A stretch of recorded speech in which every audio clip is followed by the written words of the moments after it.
I was able to clear my brain fog in just one shift in my identity pattern, which is realizing I am not the mind, I am something that observes the mind. And I've spent the last 5 to 6 years understanding the roadmap to spirituality and manifestation, and I manifested my dream life. And I've also helped other people do the same. I've helped a doctor, a Marine veteran, an entrepreneur triple his income, a girl with brain surgery. The list goes on. So take a moment to pause the video and you can see the kind of things that I've done. I'm going to go over today how you can tell if you're overdoing it with your mind, because you're probably a high achiever, you have goals, you're successful on paper, you still want to go for more goals and manifest your dreams, but you notice that you could be drained, brain fog, clouding up judgment, distracted, right? There are some consequences I want to go over and how you can understand the mind so that you can activate deep work that satisfies your external desires while also maintaining your internal happiness. Okay? So let's get right into it. This is how to tell if you're overdoing it. Because the mind takes in about 30% of all energy and calories that you consume. So using your mind, and most of today's world is intellectual work, uses a lot of freaking energy, bro. So what we want to do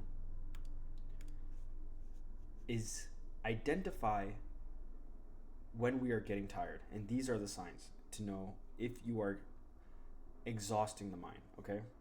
One is you're tired 24/7. You're addicted to overworking without a break, baggy eyes, itchy eyes, because the eyes are directly connected to the brain.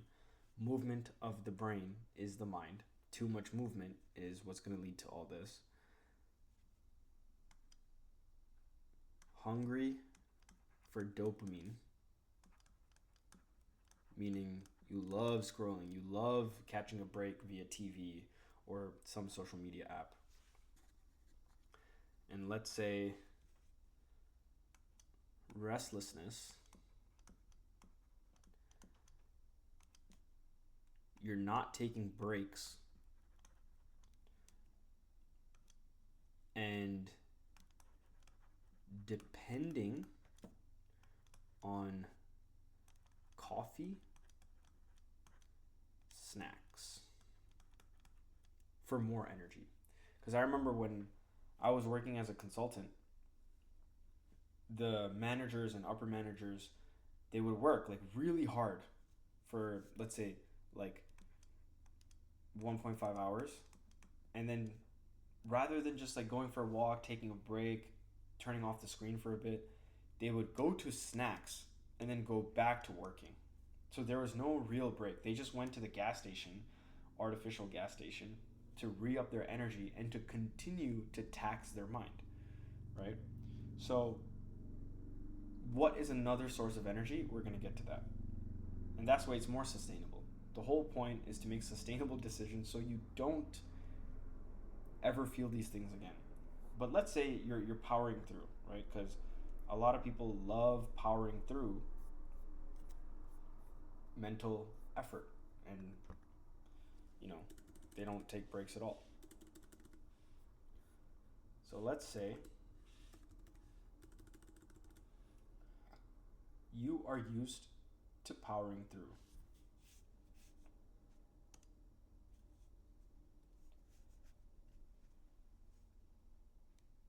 When you overuse the mind, it will lead to disease. How? Because our mind is part of our nervous system, okay? Pretend this is like the nerve endings in your brain, okay? This whole thing is actually inside our brain. Okay? The energy pathways or the neural pathways, they always like exist, okay? But what powers them up is frequency. Okay? Let's do hertz, okay? This is what goes through the brain and out the brain. That's why it uses up so much power. Like data, comparison, analysis, thinking about the past, thinking about the future, strategizing, researching, absorbing data, and then working with that data nonstop sends a current, let's say in this path, okay? But if you keep doing it, you are using a lot of energy. Okay? What is energy? It's just electricity. What is electricity? It is prana. Okay? And so, let's say you just push through these symptoms. You push through these symptoms, that leads to stress. Okay? Stress leads to oxidative stress. Oxidative stress. What is oxidative stress? Oxidative stress is like rusting. It's aging. It creates stress on the cells. It creates these molecules called free radicals at the molecular level, which damages everything. Keep the oxidative stress long enough. This is a biological effect. This is a mental effect. Keep that long enough. Body goes into inflammation. Too much energy is too much heat. Heating up the guts, heating up the throat, heating up the chest, heating up your cerebral cortex. Why do you think people are losing hair? Why do you think people are getting white hair at such young ages these days? Is because they're pushing through the symptoms and taxing their body and creating inflammation, which increases the body temperature. Keep that long enough, you're telling your body that it's not a safe environment anymore. It is a environment of danger, of threat. Because you're just grinding, you're working so hard, you're using your mind with improperly. This tells your body, get into fight or flight mode and release cortisol and adrenaline, which are the stress chemicals. All right? And it keeps pumping out the stress chemicals because it thinks in danger. Usually, we need the stress chemicals to run away from a tiger, to freaking catch our dinner, like the cavemen did. But in this case, it's just work demands, work goals. Let's say you're a programmer, you need that energy to think of a solution so the code works. If you're in finance, you need the energy to chug through those financial statements and come up with a better model. Let's say you're an entrepreneur, you're stressing about how to acquire new clients, right? So the ambition is good, but pushing through those symptoms is like trying to drive a car that needs 50% fuel, but you only have 25% fuel. Then you're telling the body, okay, we're in crisis mode, things are not easy, and it starts activating the wrong genes in your body, which creates disease. The stress that you put on yourself mentally eventually leads to disease because you're telling your genes it is not safe. Put as much cortisol and adrenaline as possible to keep the body functioning, which turns on the genes of cancer, of some kind of disease, right? And meanwhile, you're also probably feeling disgusting emotions of like despair, anxiousness, restlessness, like constriction because you don't feel expanded enough because your brain is always on. You're also probably feeling tension, like the mental tension of like hitting due dates and hitting goals. And all these emotions are telling your genes to turn on the disease that your lineage has in the DNA. So now do you see why not using the mind properly and overusing it leads to disease? This also is going to affect your entire reality. Because sure, things might be working externally, like you're probably making a lot of money, but like you're still not happy or satisfied internally because you haven't given the chance to feel your body. And I used to work this way as well. If I need to submit an assignment to my manager, I would skip lunch, I would skip visiting nature, and just push through the fatigue until I get the work done. Of course, it worked. It definitely worked. But is it sustainable? No, it's not. The consequences are ginormous. So, here is a better way in using the mind, okay? And I've read the book Deep Work by Cal Newport. And he taught me how to efficiently use the mind and get many, many things done because he's like he proliferates PhD papers. He has like freaking 30 or something like that. While he teaches as a professor, while writing books, while also being a engineer and programmer. So it is possible to do it all, only if you understand how the mind works and use energy and supply energy to the brain sustainably. So the mind has two parts: conscious, subconscious.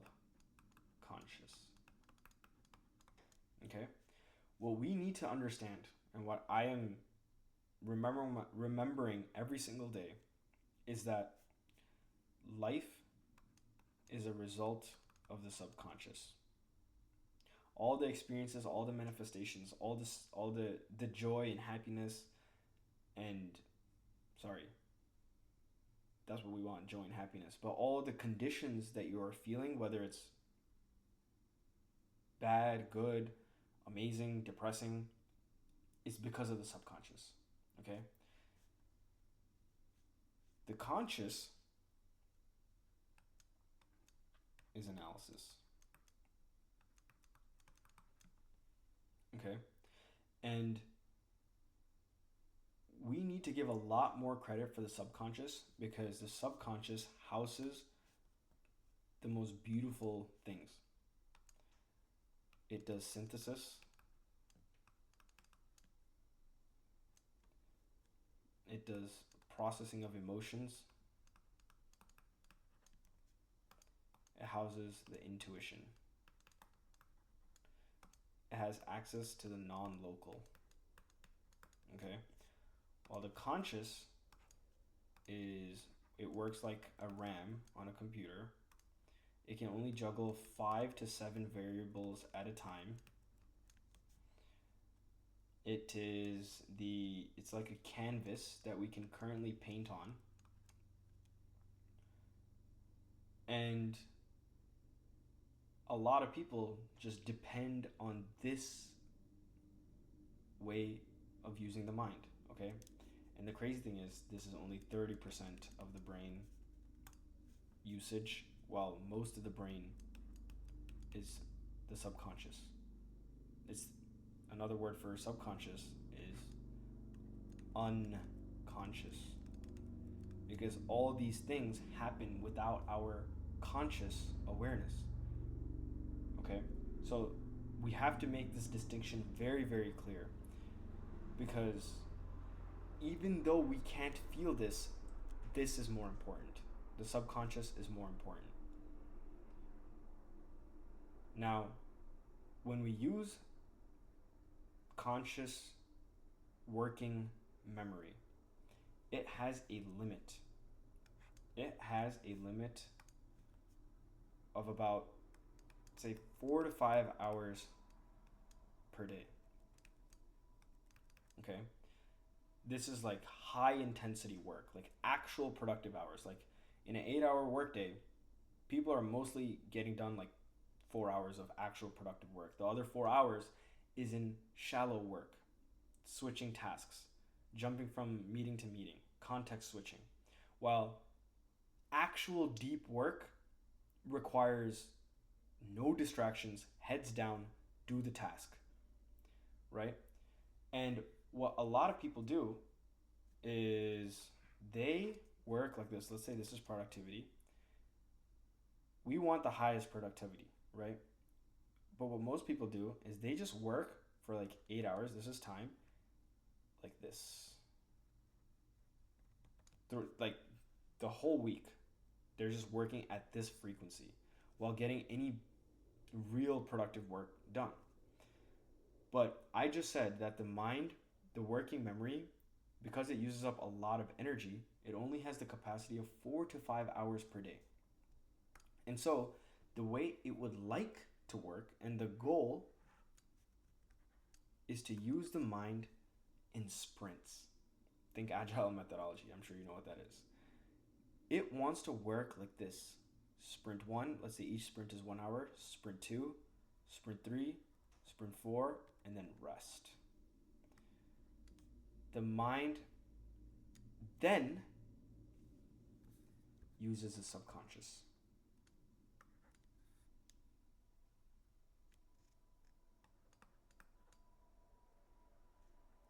This is where the magic happens. This is where the genius happens. So Nikola Tesla, so let's say this is daytime and this is nighttime.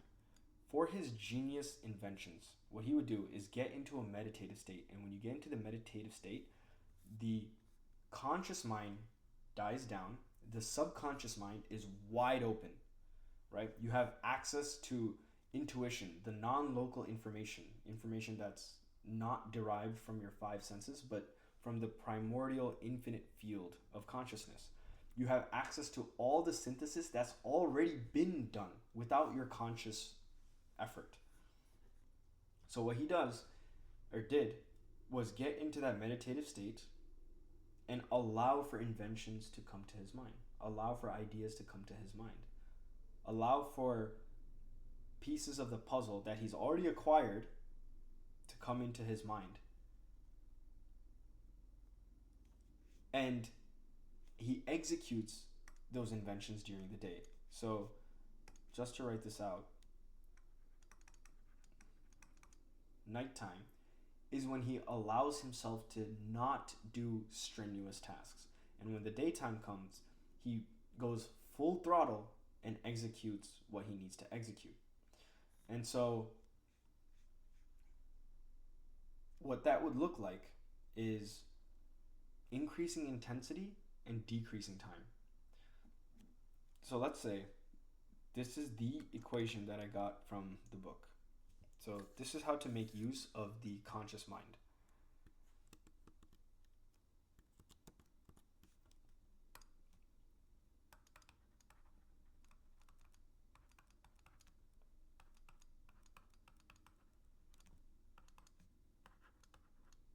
I'm just going to put P.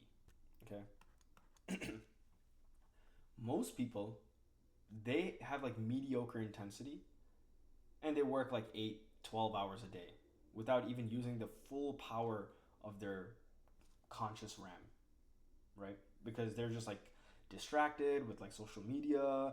They're probably like talking to people, chatting, maybe hopping on a call, texting people, rather than using the full capacity of their working memory, okay? And the beauty of the conscious mind is that it can supply 1000% concentration. What is concentration? Awareness. We're just a ball of light. Is condensing that ball of light onto a single task that has a clear outcome. Okay? Because that is deep work. So the rule that we want to follow is increase intensity and decrease time.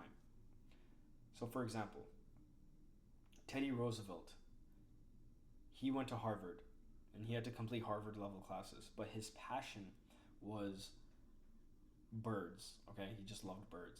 And he wanted to spend most of his time on birds and writing his dissertation paper on birds. But of course he had to finish these Harvard classes. So what he would do is he would dash through the classwork in periods. So let's say science, math, chemistry, whatever, right? Or yeah, math, chemistry, physics, okay? He would set time apart. He knows the deliverables. He knows exactly what needs to be done and bursts through the assignments during those peak hours in 1 hour sprints. Okay? So that the final, sprint can be used for his bird projects. Okay? And this is how he got so much done in less time because he threw away all distractions and knew exactly what needed to be done, which saved his brain power to rest of the remainder of the day. And so I started doing this in my videos, right? Rather than make like one video a day, then one video a day, read some book, do some research, then do some 9 to 5 job, then go to the gym, then come back and make another video. Notice how it's just like 50% energy in all activities throughout the day. Rather than doing that, it's batch working 15 videos in a matter of like 45 minutes. And I'm talking like short form videos, right? It's like writing up a document in a 30-minute sprint and then letting my brain chill out and do shallow work in the downtimes. Shallow work means like checking emails, reading something, context switching. Because this way, my brain is being utilized in the most efficient way possible. Because then, when the night comes, my mind is truly doing the synthesizing work, and so I can execute again in the morning. Okay? And so, this is the beauty between, I'm going to write it in this so it matches here. So, shallow work, deep work. Right? Think of this as prep,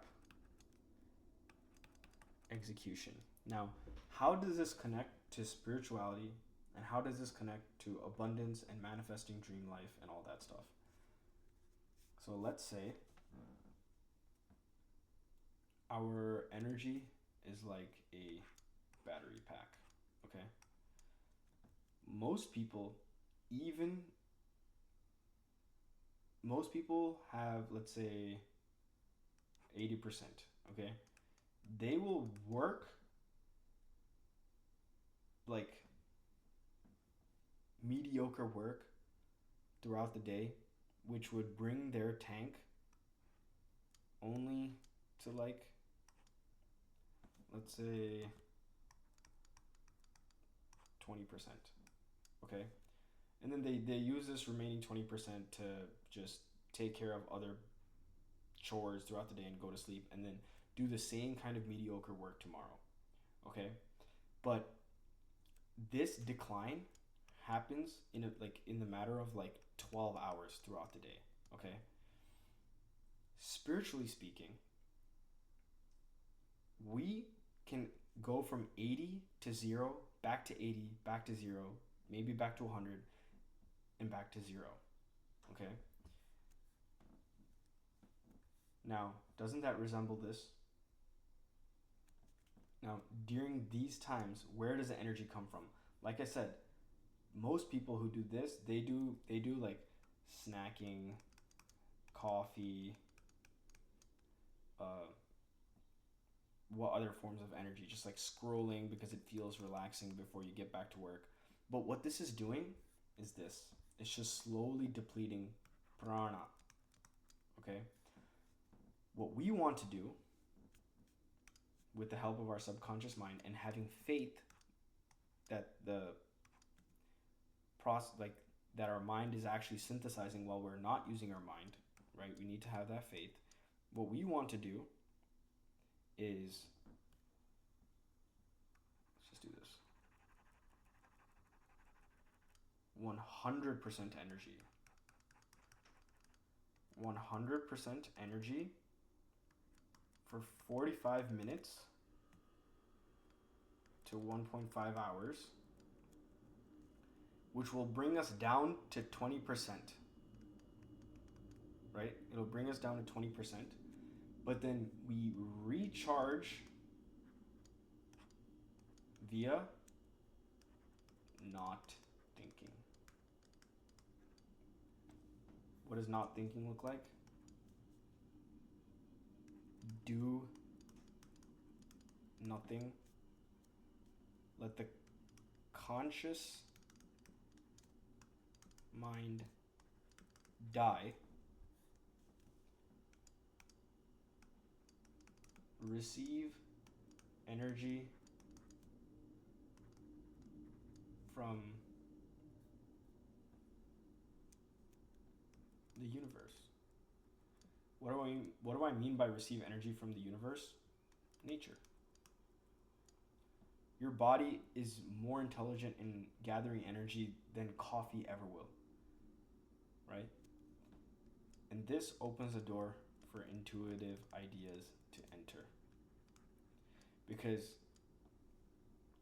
as you grind through your work and you just take a break to do nothing, literally close your eyes, sit, do nothing, go drink water, go out into nature, let the mind, the subconscious mind, do its magic. And that's where the genius solutions and ideas and how to get work done faster comes in. So that when you do go back to your conscious work, you're sprinting like a cheetah. And that's how you become super productive while maintaining spiritual abundance and your energy. Okay? So you can prepare all you want. All right? Preparing is just like information gathering. That's not even that much work. But if you if you just work intensely, every hour you are not giving a chance for your conscious mind to rest, which is going to use up all this energy, and you're only going to be able to access this mid-tier range of power rather than the full tank of your brain, the full prana, right? When your conscious mind dies, you are accessing infinity. You are accessing the non-dual state. Your mind will want to work. It'll want to continue doing the mediocre level work of reading and executing and reading and executing. But you're not truly using your 100% capacity, and you're not giving yourself to recharge naturally. That's why meditation is the greatest form of rest, because it lets your mind go to absolute zero. Honestly, this should be zero. Okay, let's just make this zero. Because in the zero state, and when you're not using your conscious mind, that's when your subconscious mind is at 100%. All the functions of the body that we're not aware of spikes up, does the synthesis it needs to, gathers all the information, even from non-local perspective, and that's when you start getting eureka moments, epiphanies. The apple will drop on your head like Newton, and then you're like, oh, gravity. Like, it'll just come to you. But if the conscious mind is always on, it's always filling your battery pack, how can divine answers ever enter? How can this stuff ever enter? It can't. Because this is blocking. And if this is this tangled up knot, imagine this battery pack is your body, it's going to lead to all this.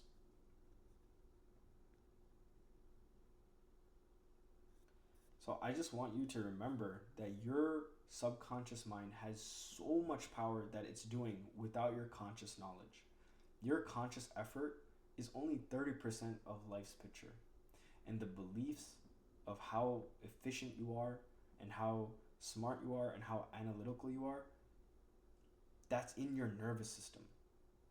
And when you're not using your brain, your nervous system catches a break and allows the abundance to flow in. So it might seem counterintuitive, but to access the God state, you got to shut up here, which means don't do the work. and allow these bottom moments for your subconscious to bloom. And this just allows like more efficient, more productive people to work, right? Like, let's say you work to the point where you lose sleep, right? You work to the point where you lose sleep. You're only working like at 80 or 70% capacity, while the person who's working 100% capacity can finish more, take rest, finish more, take rest, while you're just like working, distraction, working, distraction, working, distraction, working, snacking, coffee, distraction. Like, do you see the pattern? This pattern does not produce life-changing, world-impacting results. While this method allows the godhood to rise. And I just want you to remember, you are not the body, you are not the mind. You are the witness, you are the observer that is using the mind. And the mind likes to work and behave in such a way. But if you think that working every single day nonstop is going to get you results, you're not going to have time to rest. You're not going to have time for intuition. You're not going to have time for all of the spiritual manifesting powers that happens when the subconscious RAM turns off. All computers need to turn off. And that's where the magic happens. So I just want to leave you with this. Always remember, you are not the mind. You are something that observes the mind. And if you don't take control of the mind will take control of you and force you to work endlessly. Genius happens when there is no mind, and you are a genius. Always remember, you are the observer, you are not the mind. Mind fast, crazy. Mind slow, saint. Mind stopped, God. Give yourself the chance to stop the mind from seeking pleasure, seeking dopamine, and working, because dopamine is also work. Always remember, you are the observer of this beautiful Maya.